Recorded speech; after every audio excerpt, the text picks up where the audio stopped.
انسان کې دوه شی نه دي، یو پکې دا نفس دی، یو پکې عقل دی.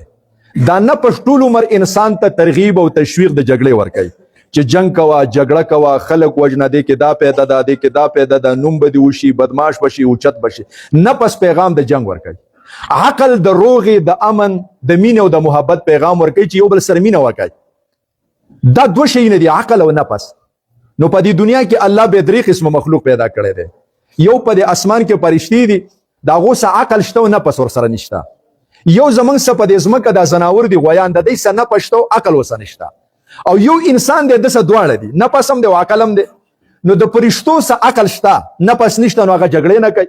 تاسو به چېرته نه اورېدلي چې دوه فرشتو په خپل منځ کې جاخه وکړه، جبریل او میکائیل سره وران شو، ځکه هغې څه نفس نشته، جاخه خو نفس کوي، نو هغه د سره جګړه نه کوي. او زمونږ دا زناور نه دي، د افغان او سنډګان، دی جګړې کوي خو جوړه نه کوي، ځکه د دوی څه نفس شته، عقل نشته. نو زه بیا هم د